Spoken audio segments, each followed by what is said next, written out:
చందమామ కథ, కుందేలు రాజ్యం, ఫారెస్ట్ పాలిటిక్స్. అది ఒక పెద్ద అడవి.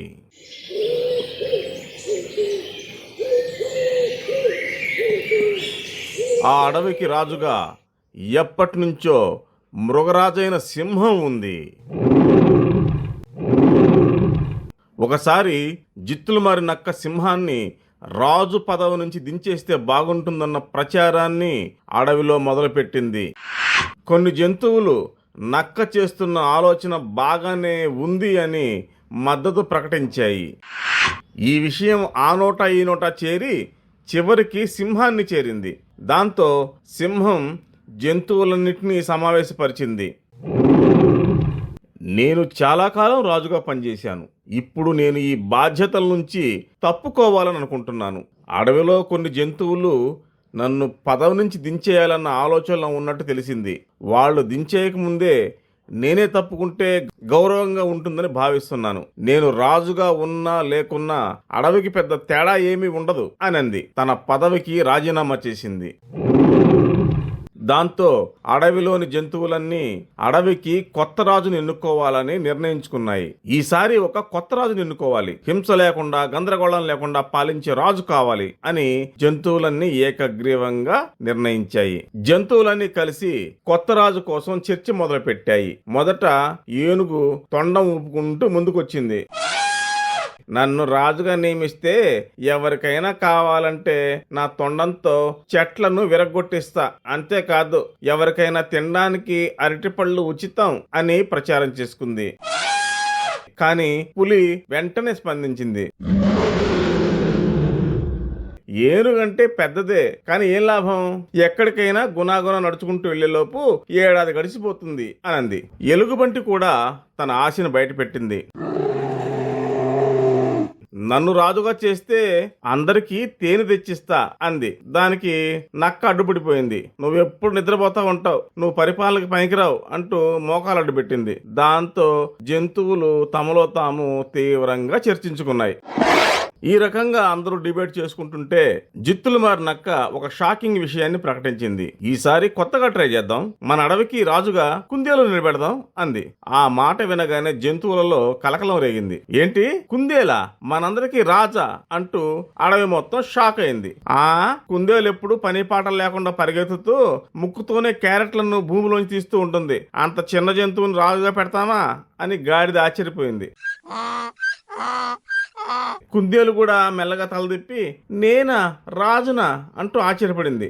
నాకు ఎక్కడ రాజుగా ఉండే ఎక్స్పీరియన్స్ లేదు, కాకపోతే క్యారెట్లు తినడంలో మాత్రం నేను రాజుని అంది. అయినప్పటికీ జంతువులలో ఏదో డిస్కషన్ జరుగుతోంది. కాసేపటి తర్వాత కుందేలు మెల్లగా ముందుకెళ్లి నిజంగానే నన్ను రాజు చేయాలనుకుంటున్నారా అని అడిగింది. ఒక కుందేలు రాజుగా ఉంటే అడవి ప్రశాంతంగా ఉంటుంది, పోట్లాట్లు ఉండవు, అందరూ ఫ్రెండ్స్ లా జీవిస్తారు అని నక్క పంచి డైలాగ్ వేసింది. దాంతో జంతువులన్నీ కుందేలుని రాజుగా నియమించాలని నిర్ణయించుకున్నాయి. వెంటనే అమలు చేసేసాయి. ఆ తర్వాత కుందేలు మహారాజుకి జై, కుందేలు మహారాజు జిందాబాద్ అనే నినాదాలు అడవి మొత్తం ప్రతిధ్వనించాయి. మరుసటి రోజు అడవిలో కొత్త చట్టాలు ప్రవేశపెట్టబడ్డాయి. అడవిలో ఎవరు ఎవరిని గాయపరచకూడదు. సింహాలు, పులులు ఇలాంటి జంతువులన్నీ ఇకపై శాకాహారులుగా మారిపోవాలి. ఎవరైనా మాంసం తింటే వాళ్ళకి 3 రోజులు వరుసగా క్యారెట్ ఆహారం ఇవ్వాలి. ప్రతిరోజు ఉదయం 8 గంటలకు అడవి మొత్తం క్యారెట్లకు పూజ చేయాలి. ఎవరైనా బ్రేక్ఫాస్ట్ లో క్యారెట్ తినకపోతే వాళ్ళకి మధ్యాహ్న భోజనం ఉండదు. అడవిలో జంతువులన్నీ కలిసి క్యారెట్లను ప్రత్యేకంగా పండించాలి. ఆ క్యారెట్లను కుందేలు మహారాజు గారికి అప్పగించాలి. అప్పుడెప్పుడో కుందేలుని పరుగు పందెంలో ఓడించిన తాబేళ్లని అడవి నుంచి తరిమేయాలి. ఇవే కాక ఇలాంటి వెరైటీ చట్టాలు కుందేలు పరిపాలనలో ప్రవేశపెట్టబడ్డాయి. కొన్ని రోజులు గడిచాయి. కుందేలు పాలన నచ్చని జంతువులు సమావేశం ఏర్పాటు చేసుకున్నాయి. మంచిగా మటన్ తిని బతికే నేను ఈ పిచ్చి క్యారెట్లు తినాలా అంది పులి. నేను రోజంతా నిద్రపోవడం తప్ప కుందేలు దిక్కుమాలిన పాలన వల్ల అడవిలో పద్ధతులే మారిపోయాయి అంది ఎలుగుబంటి. నా చేత పచ్చిమిరపకాయలు తినిపిస్తున్న కుందేలు తన కోసం మాత్రం క్యారెట్లు తెప్పించుకుంటోంది అని మొత్తుకుంది కోతి. ఒక రోజున పిల్లి, గాడిద, కోతి, ఉడత లాంటి తెలివైన జంతువులు కుందేలు రహస్యంగా ఏం చేస్తున్నాయో చూశాయి. అడవిలో జంతువులన్నిటికీ రూల్స్ పెట్టిన కుందేలు తాను మాత్రం రాత్రులు బయటికెళ్లి గొప్ప వంటకాలతో పార్టీల్లో హాయిగా మాంసాహారం ఆరగిస్తూ మిగతా జంతువుల దగ్గర మాత్రం ఓం క్యారెట్టాయ నమః అనే ధర్మబోధ చెబుతోంది. కుందేలు నమ్మక ద్రోహం చేసింది. ఈ రాజును గద్దె నుంచి దించేయాలి అని పులి ఆర్డర్ ఇచ్చింది.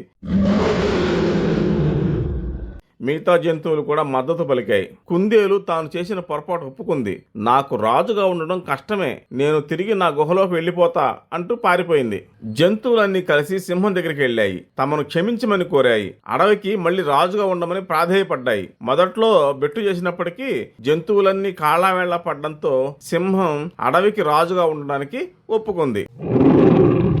ఆ తర్వాత అడవిలో సాధారణ పరిస్థితులు ఏర్పడ్డాయి. అసమర్థుడికి అధికారం అప్పగిస్తే నష్టమే తప్ప లాభం ఉండదని జంతువులు తెలుసుకున్నాయి. కుందేలును రాజుగా చేయాలన్న దిక్కుమాలిన ఐడియా ఇచ్చిన జిత్తులమారి నక్కని అడవి నుంచి తరిమేశాయి. కుందేలు కారణంగా పాపం అడవి వదిలి వెళ్లిపోయిన తాబేళ్లను మళ్లీ పిలిపించాయి.